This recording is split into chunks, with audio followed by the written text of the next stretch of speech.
Oh, first of all, I'm Susie Silbert. I'm curator of modern and contemporary glass at the museum. And I'm so happy to be here tonight and introducing Dave Colton, the recipient of this year's Rakow Commission, the 34th Rakow Commission. But before I tell you a little bit about this, I'd just like you to notice, look at this. Look at this. They gave me, they finally, and I appreciate that our team points out my shortness in the nicest possible way. So, many of you have been here for several of the lectures by the Rakow Commission artists, and for many of the ones that I have been happy to be at the helm of. And if you've been here, then you know that this is one of the most exciting things that I get to do at the museum. Being up here, getting to introduce a new artist to the museum and to the museum community is always a wonderful thing. And the Rakow Commission is always, it's a labor of love. It's a kind of like a birthing process. It's a wonderful thing to get to work very closely with an artist and to bring something into reality that has never been there before. In this case, it's even more so because we have the opportunity tonight and in the museum and together in our community, both the community of Corning, but our broader communities of glass enthusiasts and glass makers and folks out in the rest of the world to, for the first time, in a meaningful way, welcome a whole community of glass workers that we don't usually see, and that is the glass pipe makers. And as you'll learn about tonight in Dave's talk, and in the incredible video that our team put together about Dave and his work, which we'll screen after the lecture, you see this amazing area of practice, a particularly American form that started in 1995 and has flourished since then and has been almost entirely outside of the radar of mainstream art establishments and mainstream glass establishments, although over the last several years there's been more openness to folks working in pipe making in glass schools and especially at the studio. But this acquisition, the one you're seeing right there, that's part of New Glass Now, which just in case you don't know, is open until January 5th, so come on back. This piece is the very first glass cannabis pipe to be accessioned into any major art museum context in the world. And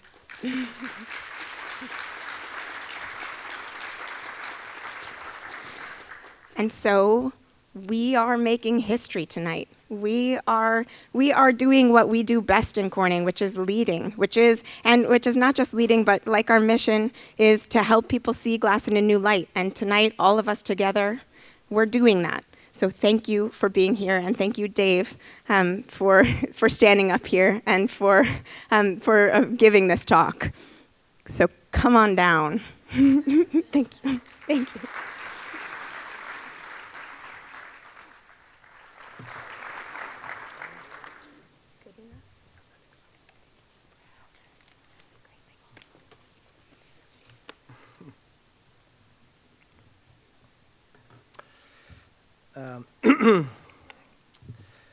Hello, everyone.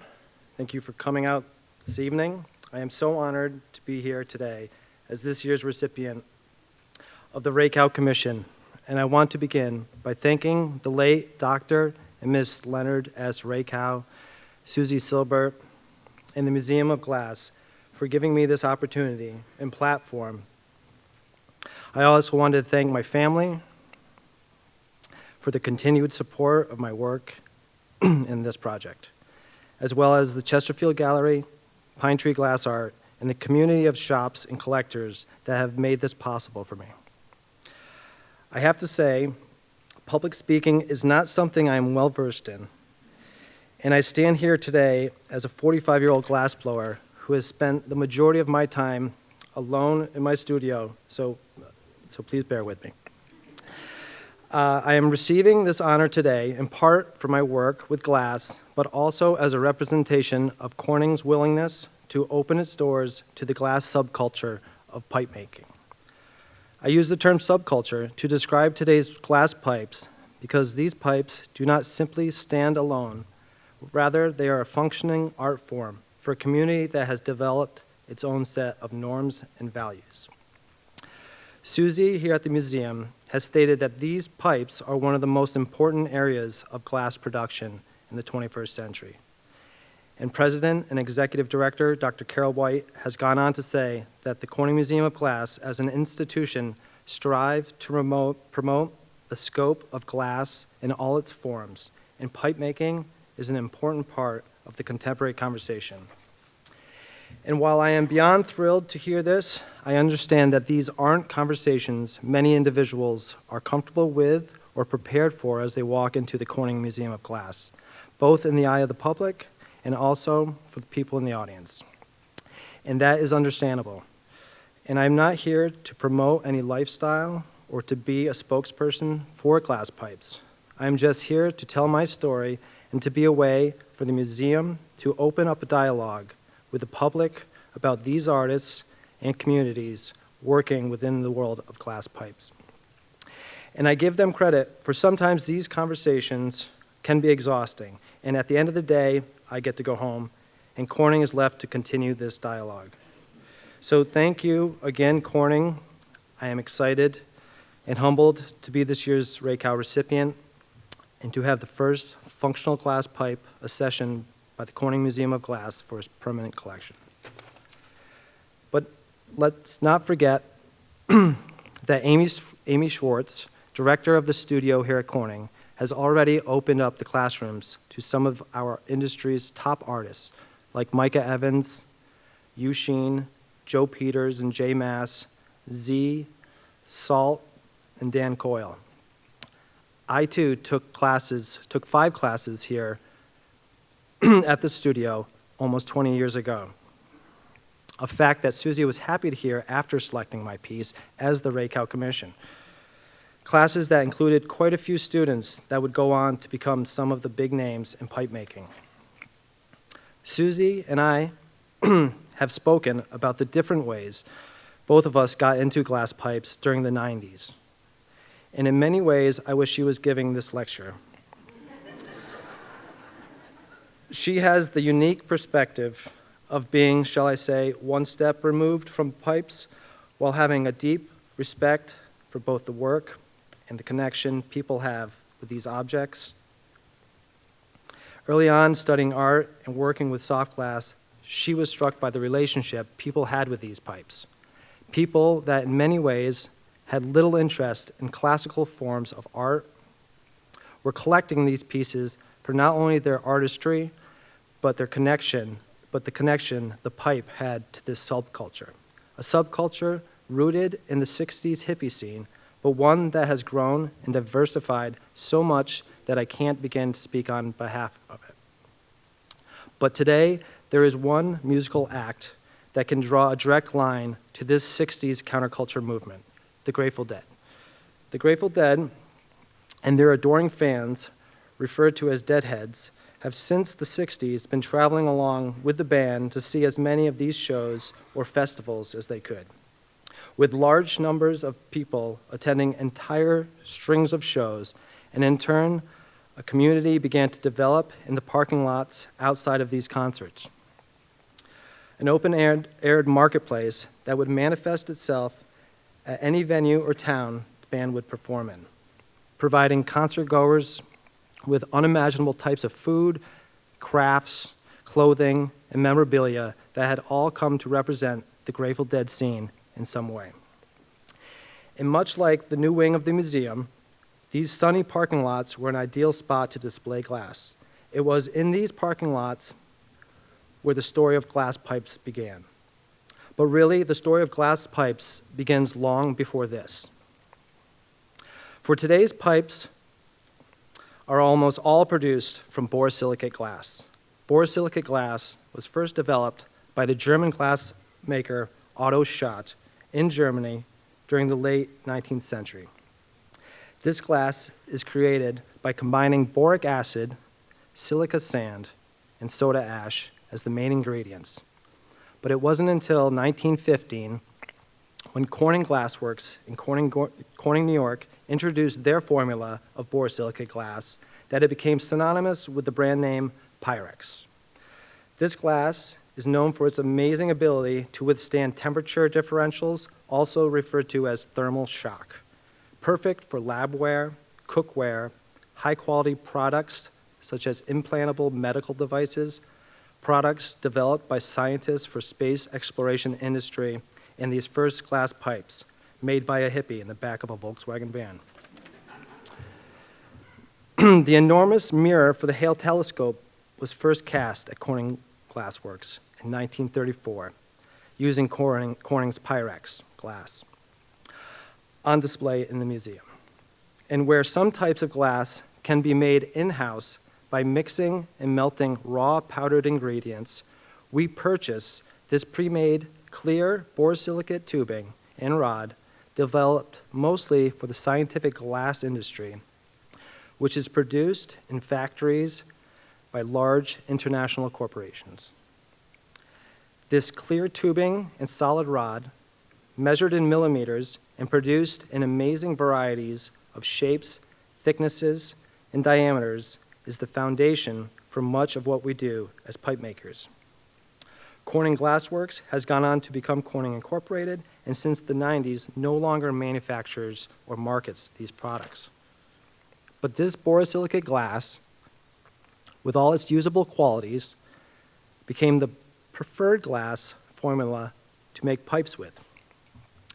Pipe makers take these tubes and rod, melting them with various sized torches who share a common mixture of oxygen and propane, or oxygen and natural gas, to produce the flame that melts this glass at around 3,000 degrees Fahrenheit, a process traditionally referred to as lamp working.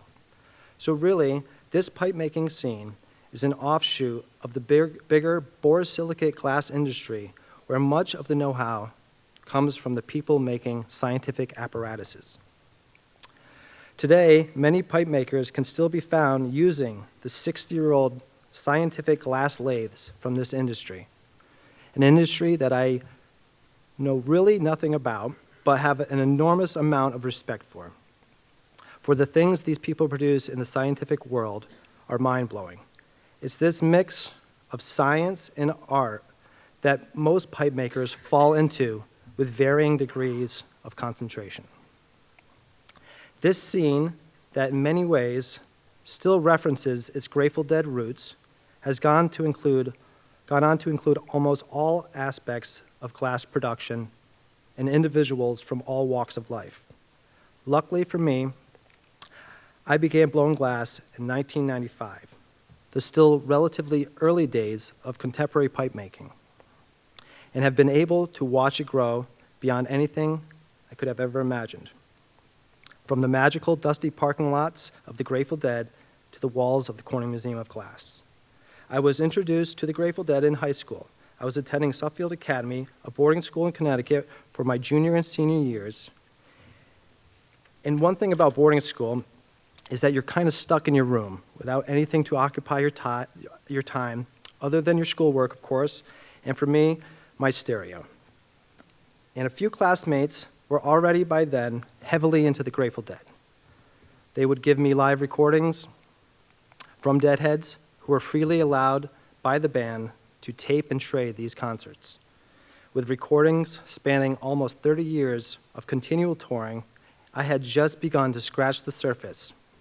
I saw the Grateful Dead for the first time in 1993 at Knickerbocker Arena in Albany, New York. I'd go on to see 17 more shows before the death of Jerry Garcia in August of 1995. By this time, I had graduated high school and was attending Colorado State University in Fort Collins, Colorado. That summer, we had seen the Grateful Dead in Las Vegas, and my roommate was able to find a glass pipe. It was a pipe by ChemDog, who spent a couple of weeks watching Bob Snodgrass blow glass. Bob Snodgrass is the original hippie who started making pipes in the back of his Volkswagen van. When Bob wasn't touring with the Dead, he called Eugene, Oregon home, and in the early 90s, an entire scene sprouted from his tutelage. After these Las Vegas shows, we returned to Fort Collins, Colorado for school, where me and my housemates had decided to give this pipe making thing a go. In the backyard, we emptied an old rickety shed and turned it into a glassblowing shop, a shop that definitely did not resemble any of the facilities here at the museum. We built 2 really basic benches, and 3 of us shared a couple of glassblowing starter kits from Glasscraft, a company in Golden, Colorado that was one of the only places in the country at the time that offered an inexpensive kit for beginners. All the basics needed to start making pipes. So even though we had never seen anyone make a pipe before or even blow glass, we set out to teach ourselves how to do it. Probably nothing I'd have done as a 20-year-old sophomore fresh out of the dorms, but my housemate Jeff was almost 5 years older than us, and he had been immersed in this Grateful Dead culture for a number of years. He was getting some glass pipes from a few different people, and we thought their very existence was amazing, and he'd sell them in a matter of days. There weren't any stores selling these glass pipes made of glass, so this was strictly an underground system, in many ways running parallel to the illegal cannabis trade. Jeff had a friend describe the process to us, and with those tips and a beginning glass blowing book from Homer Hoyt, we set out to make pipes, mostly copying the few really nice pieces we had seen so far. Pipes by Snodgrass, Russ, Brian Padilla, and Jerry Kelly. There was an instant market for even the first basic things we were able to produce, which actually is the greatest aspect of pipe making. This underground community that was willing to support your work. Some people would buy several pieces a year and revel in your ability to improve. With almost no competition, they were essentially paying you to practice and learn without any preconceived notion of what things were supposed to look like. My piece for the museum is really the culmination of 25 years of practice with the enduring support from this subculture. I feel very lucky to have this support and freedom to make this work. After a couple of years of working in Fort Collins, I moved out to Missoula, Montana, with my old friend from Suffield, KP, and taught him the trade. We were now mostly selling these pipes in the parking lots of Fish shows, a band with a similar following in an improvisational style as the Dead. And we were into all kinds of music. From 1995 to 2001, we saw a lot of shows while selling our pipes. It's easy, before the days of information overload, to trace these things that influence my work the most. Without any formal art education, this music definitely had an impact on my work. I began to view my pipes in relationship to music. I realized that musically speaking, I didn't know how to play many notes or chords, and my work had little to no structure. So I set out to develop a means to express myself through the ability to shape and bend glass, and refine this process to the point where I no longer had to be pleasantly surprised with how it turned out. I could instead plan for it or develop its direction in the moment. In a way, choreographing the flow of the piece together with moments of improvisation that were almost guaranteed as the work progressed. Initially, nothing ever went according to plan. And no matter how much I was sketching, it did not translate to the skills needed in the moment. So I stopped making these detailed sketches and used all my creative energy to only blow glass, and took some proper glass blowing instruction here at the studio, which was one of the only places in the country giving comprehensive artistic glass blowing classes that would include many pipe makers who would become we changed something around there, right? Important makers in the field, like Snic Barnes.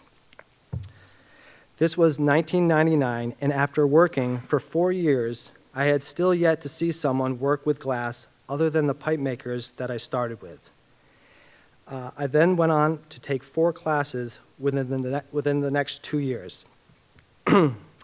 I signed up for a Milon Townsend class here.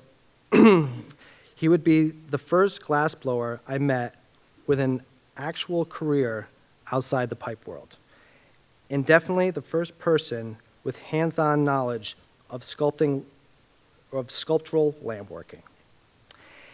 He would break things down step by step, and we worked on everything from the human form to dragons. An amazing experience, and he gave me incredible insight in the whole world of legitimate art. I then took a class from Emilio Santini, who is a widely recognized name in flameworking. Born in Murano, into a family with 600 years of glass working tradition to its name, I took this class for 2 weeks.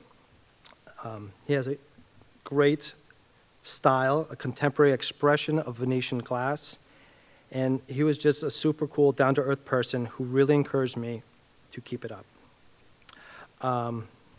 I then took a class from Jiri Harcuba, who was a master engraver, also recognized in the field of coin and metal design, who was born in the area referred to now as the Czech Republic.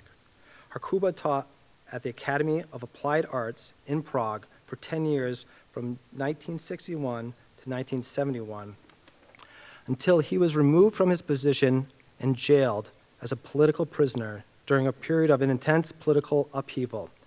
He had designed a medal that opposed the Soviet invasion of Prague in 1968. He could capture a person's essence with just a few passes of the engraver. He brought an updated vision of what engraving could be. He had us doing these Zen drawings where we would close our eyes and draw the image that was just before us. He would then encourage me to close my eyes and draw inspiration from the music, something that seemed kind of crazy, even to me at the time, but it worked for me. I thought I'd learned some basic engraving fundamentals, but he saw my work in class and introduced me to paintings of Kandinsky, whose work was directly tied to music, along with a thread of modern painters who used jazz to describe their work. Emilio Santini was again teaching at this time in the other classroom, and he said to take Cesare's class, considering him to be the best. So KP and I took Cesare's class, and it pretty much blew my mind. At this time, I had moved back to Colorado, and I was living in my studio in Boulder. I felt like I had just been given 20 years of homework during my time here at Corning.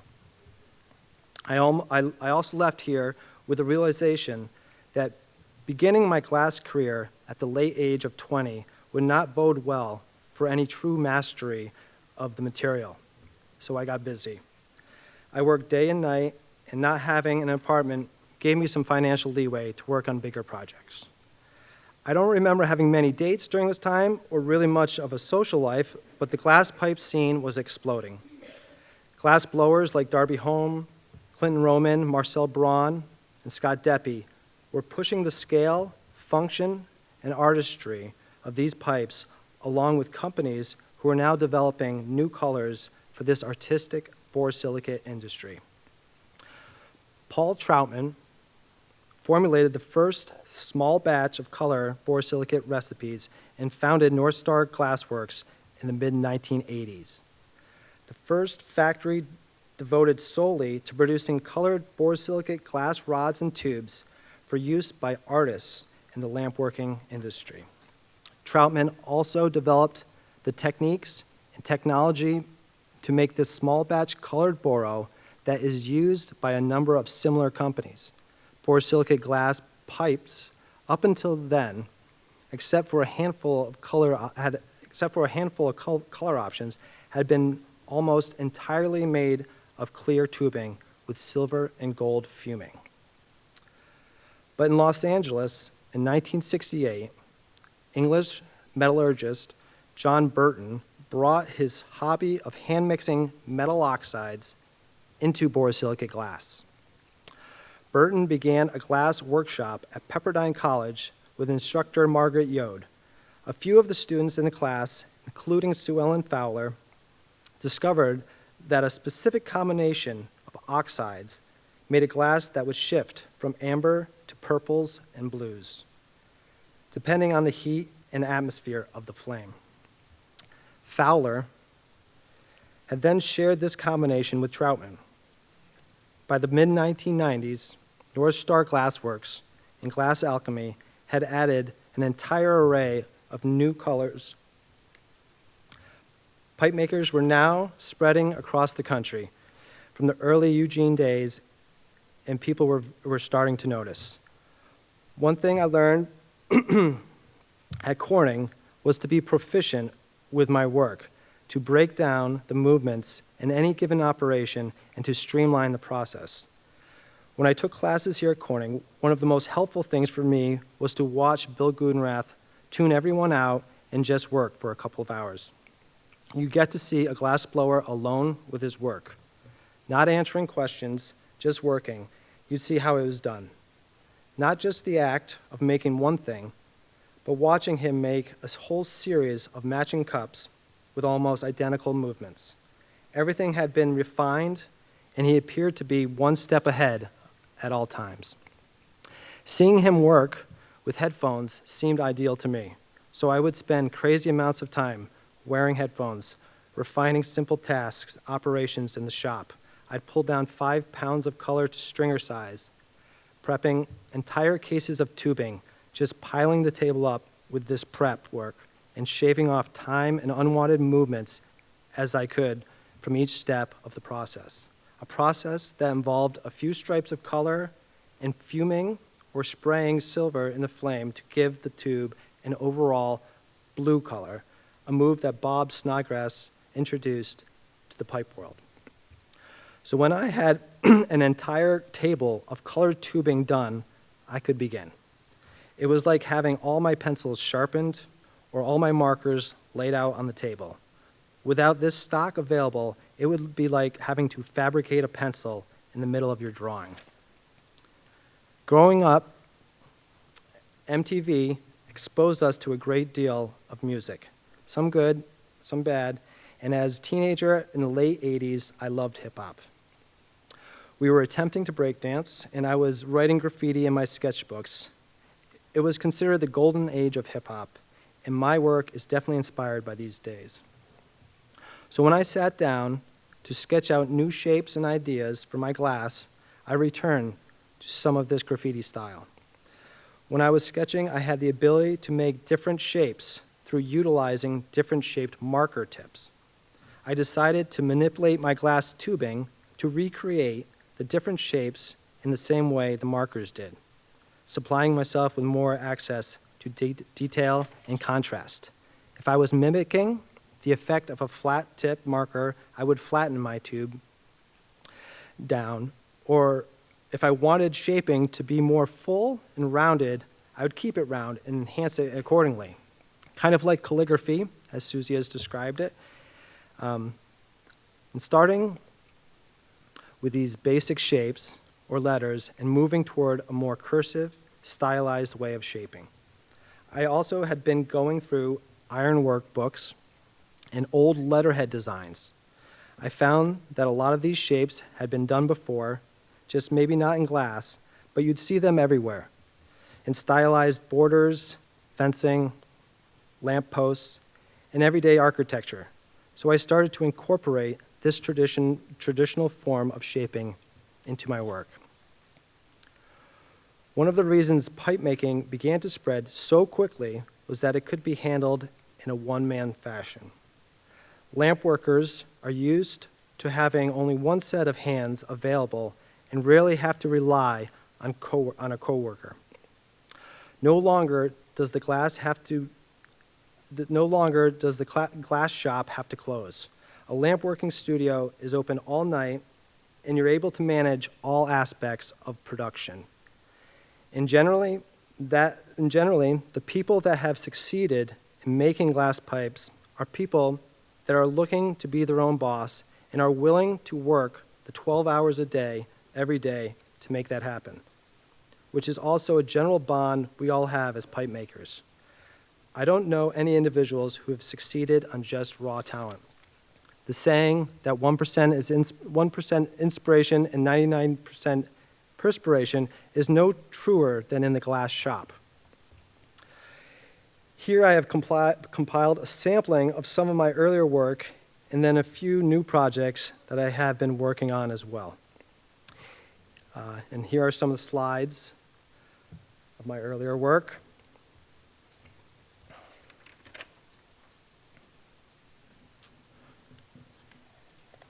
I forget how many slides we had here, but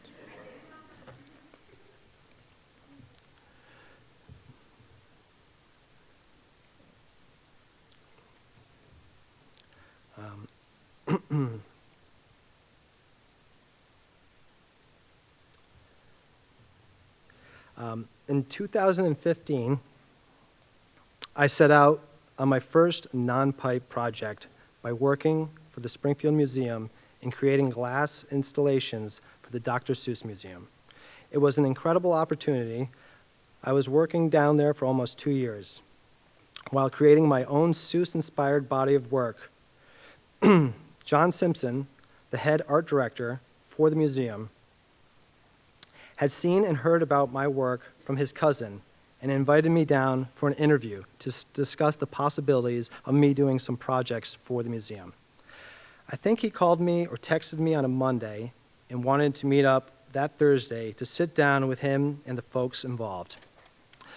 The Dr. Seuss Museum honors the late children's author in his native city of Springfield, Mass. And over those 2 days, I put together this horn instrument to show them the real-life example of what I could create.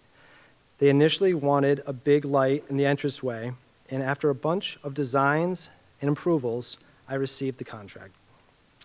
That led to me doing the glassworks for a large dollhouse-sized brewery that John Simpson designed, and then a toy aquarium that Victoria Roback and I collaborated on, along with doing another series of displays in both bathrooms.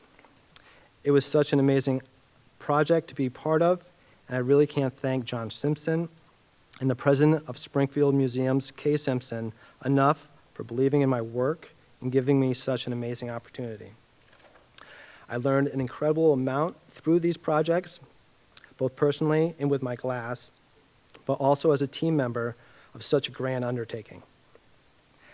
This project was my first series of works that didn't have a pipe function built in, either as the main focus or even as a hidden component. My next non-pipe endeavor was in 2017 when I developed a body of work for a New York-based art show, Salon. My work was exhibited through the Chesterfield Gallery, and my pieces contained a more three-dimensional design to them and didn't have to work around the constraints of a functional form. Which leads us now to the Rakow Commission. I'm currently working on and developing new ways in which I can push the scale and assembly of my work while improving my ability to orient sections in relation to one another. The Rakow piece is something that I gave no time restraint to. I let it all play out without the limitations of a normal financial pressures. I think it brings together many of my influences in one piece: graffiti, music, color, and improvisation. And like I said earlier, this piece is the culmination of 25 years of practice, which brings me back to this moment and this opportunity. And I wanted to thank you all again. Thank you for going on this journey with me through a short history of lampworking and pipe making. And thank you for taking this time to learn about my work, my influences, and my community.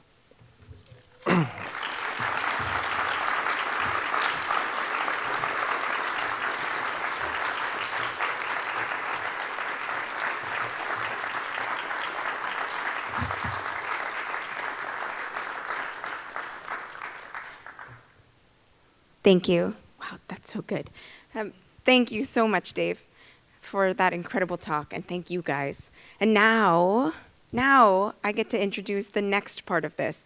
You know, the Rakow Commission is such a, I think, an incredible opportunity for the museum, and a great thing for me. I get to work on all sorts of different sorts of things that I normally get to do. And one thing that I've really enjoyed working on over the course of my time at the museum is the video that goes along with the Rakow Commission, which our digital team has developed. And this year, every year, they keep getting like better and better. They really outdo themselves. And this year, we're going to screen it for the first time here. I'll tell you ahead of time, it's 14 minutes long, and I don't think any single second of that is wasted. So it is my special honor in this moment to not just be thanking Dave here, but also our video team, which is Mandy Kreitzik, Brad Patoka, and in particular, and really, really, really bringing it on this one, Eric Vargo. So, thank you.